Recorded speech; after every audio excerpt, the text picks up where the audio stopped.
اعوذ باللہ من الشیطان الرجیم، بسم اللہ الرحمن الرحیم۔ Online lectures by Qasim انسجاد کے ساتھ آپ کی خدمت میں ایک دفعہ پھر حاضر۔ آج کا ہمارا ٹاپک یہ ہے کہ آپ نے اگر ایک ایف آئی آر درج کرائی ہے اور اس ایف آئی آر کے مطابق آپ کی نظر میں کچھ اور دفعات لگتے ہیں، لیکن تھانے دار صاحب نے، تفتیشی آفیسر صاحب نے وہ دفعات نہیں لگائے، تو آپ کے پاس کیا ریمیڈی ہے؟ اور پولیس آفیسر کہتا ہے کہ میں یہ دفعات نہیں لگاتا، تو پھر آپ کے پاس کیا ریمیڈی ہے کہ کس طریقے سے وہ دفعات آپ ایجاد کر سکتے ہیں؟ اس سے پہلے میں آپ سے گزارش کروں گا کہ اگر آپ نے میرا چینل سبسکرائب نہیں کیا تو اس کو کائنڈلی جلد سے جلد سبسکرائب کر لیں تاکہ تمام میری ویڈیوز آپ تک پہنچ سکیں، اور بیل آئیکن کو بھی کلک کیجیے گا تاکہ آئندہ آنے والی ویڈیوز آپ تک آسانی سے پہنچ سکیں۔ ایف آئی آر درج کرانے کے بعد سب سے پہلے آپ کو انویسٹیگیشن کا سامنا کرنا پڑتا ہے۔ تو آپ نے ایف آئی آر تو درج کرا دی، لیکن جب ایف آئی آر درج ہوئی ہے تو آپ نے یہ نوٹ کیا کہ اس میں کچھ ایسے دفعات ہیں جو ابھی ایڈ نہیں ہوئے، ایف آئی آر میں نہیں لگے، اور اس کو ایجاد ہونا ضروری ہے۔ یہاں پر یہ بات میں کلیئر آپ کو کر دوں کہ جو آپ کی ایلیگیشن ہے contents of F I R میں، اس کے مطابق دفعات کا ایجاد اور لکھا جانا بہت ضروری ہے، چاہے وہ ایف آئی آر خارج ہو، چاہے وہ منظور ہو، چاہے اس پر ملزمان چالان ہوں یا نہ ہوں، لیکن وہ تفتیش آپ کی ایلیگیشنز کے مطابق ہی ہونی ہے۔ مثال کے طور پر آپ نے کوئی ایف آئی آر درج کرائی کہ فلاں شخص نے میرے زمین پر قبضہ کرنے کی کوشش کی، وہ 5 شخص تھے اور ان کے ساتھ آتشی اسلحہ تھا اور انہوں نے ہوائی فائرنگ کی، تو اس کے بعد اس کے خلاف ایف آئی آر درج کی جائے۔ اب اس میں میری علم کے مطابق آپ کا 447، 511 اگر قتل کی دھمکی دی ہے تو 506، اگر 5 تھے تو 148، 149 اگر اس سے کم ہے تو دفعہ 34، اور اگر انہوں نے ہوائی فائرنگ کی ہے تو 337H2 لگنا چاہیے۔ اب اگر یہ ایف آئی آر کے اندر نہیں لگے ہوئے، انہوں نے 447 ہی ڈال دیا، 447 قبضہ کرنا، اور اگر قبضہ کرنے کی کوشش کی ہے تو 511 تو اس کے ساتھ ایڈ ہوگا۔ تو اگر وہ ایف آئی آر کر دی ہے 447، 511 کی ہے، اس میں 148، 49 کیونکہ 5 لوگوں سے زیادہ ہیں وہ ایڈ نہیں کی، اس کے علاوہ 506 ایڈ نہیں کیا، ہوائی فائرنگ ایڈ نہیں کی، تو آپ کہتے ہیں کہ جناب یہ تفتیش کر لیں۔ وہ کہتے ہیں نہیں جی آپ کا ایف آئی آر غلط ہے، تو اس کے بعد میں ہی ہم دیکھیں گے، ابھی ہم دفعے کا ایجاد نہیں کرتے۔ تو اس سے تو صاف پتہ چلتا ہے کہ تھانے دار کی نیت ہی خراب ہے۔ تو آپ کے پاس کیا ریمیڈی ہے؟ عام طور پہ یہ ہوتا ہے کہ اس میں پٹیشنز 22AB میں ہم اپلیکیشن وکلاء صاحبان کر دیا کرتے تھے، کرتے بھی ہیں کہ دفعہ ایجاد کیا جائے۔ تو یہاں پر ایک authority clear cut high court سے، سپریم کورٹ سے بھی وہ اپہیلڈ ہوئی کہ 22AB کے ڈومین میں یہ نہیں آتی، جسٹس آف پیس کے پاس یہ اتھارٹی نہیں ہے کہ دفعہ ایجاد کا آرڈر کیا جائے۔ تو پھر اس کے کیا ریمیڈی ہے؟ اس کی ریمیڈی یہ ہے کہ ایس ایچ او صاحب کے پاس جائیں کہ برائے مہربانی یہ ایجاد کر دیں، وہ تفتیشی فوری طور پر اگلی ضمنی میں بھی اس کا ایجاد کر سکتا ہے۔ اگر وہ نہ کرے تو پھر آپ کیا کر سکتے ہیں؟ ایس ایچ او صاحب کے پاس گئے، ایس ایچ او صاحب نے کہا نہیں جناب ہم نہیں کرتے، آپ ڈی پی او صاحب کے پاس جائیں گے، ڈی پی او صاحب کا بھی حق بنتا ہے کہ وہ کریں۔ اسی طرح آپ ڈی پی او صاحب کے بعد آر پی او صاحب، ڈی آئی جی، آئی جی کے پاس بھی چلے جاتے ہیں، اور وہ کہتے ہیں نہیں جی ہم نے ایجاد نہیں کرنا۔ یہی ایک بہت بڑا المیہ ہے ہمارے پاکستان میں، اور اگر میرے کافی سارے سبسکرائبرز انڈیا میں بھی ہیں اور وہیں پر بھی یہی حالات ہوں گے۔ تو تمام پی پی سی، وہاں آئی پی سی کہا جاتا ہے 1860، وہ بھی ابھی تک 1860 ہے، ہم بھی 1860 پہ پھر رہے ہیں۔ سی آر پی سی بھی وہی ہے، قانون شہادت ہمارا ہے وہ لا آف ایویڈنس، ان کا بھی وہی ہے، سی پی سی بھی یہی ہے، اور ہر تقریباً قوانین ملتے جلتے ہیں، تو ان کے لیے بھی یہی لیکچر ہے۔ تو آپ کیسے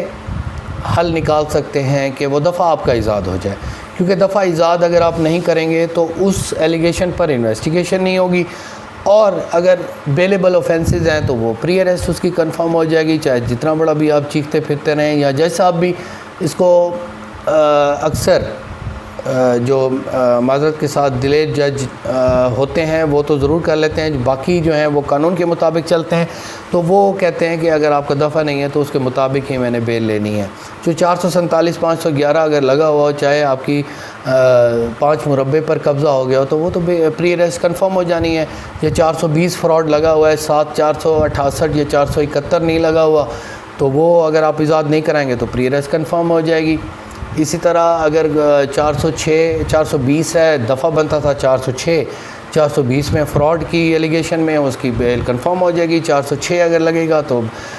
وہ پرابیٹی کلاز میں تو نہیں آتا، لیکن کم از کم یہ تو ہو سکتا ہے کہ وہ بیلیبل تو نہیں ہے، نان بیلیبل ہوگا، ایف آئی آر تو کم از کم اس کی پری اریسٹ تو خارج ہو سکتی ہے، تو آپ کا فیصلہ بھی ہو سکتا ہے۔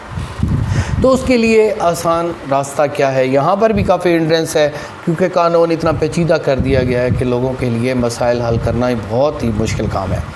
اس کے لیے آپ پروسیکیوٹر کے پاس جاتے ہیں۔ پروسیکیوٹر کے پاس اتھارٹی یہ ہے کہ 14 دن کے اندر تمام رپورٹ 173 کی جانی ہوتی ہے مجسٹریٹ صاحب کے پاس۔ 15 دن ہو جاتے ہیں، کیونکہ ایک دن ایف آئی آر بھی ہوتی ہے، ٹوٹل 15 دن ہوتے ہیں۔ تو 15 دن کے اندر انہوں نے جانا ہوتا ہے، اور پروسیکیوٹر نے اس کو سائن کرنا ہوتا ہے کہ آپ کی انویسٹیگیشن ٹھیک ہے، کوئی انکریمنیٹنگ مٹیریل ہے کہ نہیں۔ آپ اس کو اپلیکیشن دیں گے کہ جناب یہ میری ایف آئی آر درج ہے، لیکن اس پر یہ دفعات کنٹینٹس کے مطابق بنتے ہیں، میرٹس کی بات نہیں ہے،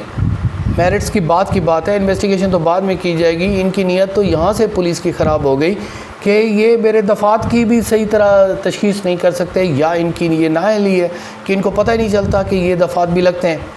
تو یہ میری انویسٹیگیشن کس طریقے سے کریں گے؟ تو آپ اپلیکیشن دیں گے کہ جناب ایف آئی آر میری پیروز کریں، اور اس کے مطابق میرے یہ فلاں دفعات لگتے ہیں، ان کو ایڈ کر دیا جائے۔ تو اس میں پروسیکیوٹر صاحب کا حق بنتا ہے کہ وہ فوری طور پر انویسٹیگیشن کرنے سے پہلے وہ دفعات کا ایجاد کر دیا جائے۔ یہاں پر ایک مسائل پیدا کرتے ہیں پروسیکیوٹر صاحبان، اگر میرا لیکچر سن رہے ہیں، کافی سارے میرے دوست ہیں، وہ بھی ناراض نہ ہوں، لیکن ہم سب مل کر پاکستان کے اور لوگوں کے مسائل حل کرنے کی کوشش کر رہے ہیں۔ تو اس وجہ سے میں آپ سے بھی گزارش کروں گا، اور آپ سے میری کافی دفعہ بحث بھی ہوئی ہے ان دوستوں سے، کہ آپ دفعہ ایجاد کیوں نہیں کرتے؟ آپ کہتے ہیں کہ جب 173 کی فائنل رپورٹ آئے گی، اس کا مطلب ہے کہ اس کی انویسٹیگیشن ہی ٹھیک نہیں ہوئی، تو وہ کس طریقے سے اس کا مسئلہ آپ حل کریں گے؟ تب آپ چلان نہیں لیں گے یا عدالت میں بھیجیں گے۔ اس وقت تک عوام کا مسئلہ کیا ہوتا ہے، تمام دوست میرا سن رہے ہیں، وہ یہ چاہتے ہیں کہ جس شخص کے خلاف ہم نے ایف آئی آر کرائی ہے اس کو پابند سلاسل کیا جائے، اس کو جیل میں ڈالا جائے۔ جیل سے تو وہ بچ گیا بیلیبل ہونے کی وجہ سے، تو اس سے یہ مسائل حل نہیں ہو سکتے۔ وہ فائنل والی بات ختم کر دیں، نوٹیفیکیشن دونوں طرف سے آئے ہوتے ہیں، اور پروسیکیوٹر صاحبان اپنی مرضی سے جس کا دل چاہتے ہیں وہ کر دیتے ہیں، جس کا نہیں کرتے۔ تو وکلاء صاحبان سے بھی یہ گزارش ہے کہ آپ اس میں خاص طور پہ انٹرسٹ لیں۔ اپنے تمام لیٹیگنٹس جو یہ چاہتے ہیں کہ ان کے دفعے کا ایجاد فوری طور پر کر دیا جائے، تو وہ ہو جانا چاہیے۔ تو یہ لیکچر اسپیسیفائڈ میں نے اس وجہ سے کیا تھا کہ جو بھی ایف آئی آر درج کراتا ہے، یا اگر کوئی دفعہ غلط لگ گیا ہے تو وہ انویسٹیگیشن میں ہی کلیئر ہو سکتا ہے، یا اگر ملزم یہ سمجھتا ہے کہ یہ ایف آئی آر ٹوٹلی خارج غلط ہے تو پھر آپ کواشمنٹ میں بھی جا سکتے ہیں ہائی کورٹ میں۔ تو انشاءاللہ نیکسٹ لیکچر میں ہم مزید کواشمنٹ کے بارے میں بھی علیحدہ ایک ٹاپک پر ڈسکس کریں گے کہ کون کون سی ایف آئی آرز کواشمنٹ میں آتی ہیں اور وہ بالکل ختم کر دی جاتی ہیں، اور 249A یا 365 یا کواشمنٹ جو ہے وہ کس طریقے سے کی جاتی ہے۔ تو یہ جناب لیکچر میرا آپ کی خدمت میں حاضر ہے، جس میں دفعہ ایجاد کرنے کے بارے میں جتنی بھی انفارمیشن میرے لا علمی کے مطابق اور being a student of law تھی، میں نے آپ سے شیئر کی۔ اگر آپ نے میرا چینل ابھی تک سبسکرائب نہیں کیا تو اس کو ضرور سبسکرائب کر لیں، تاکہ تمام ویڈیوز آپ تک پہنچ سکیں، اور اپنا فیڈ بیک ضرور دیجیے گا،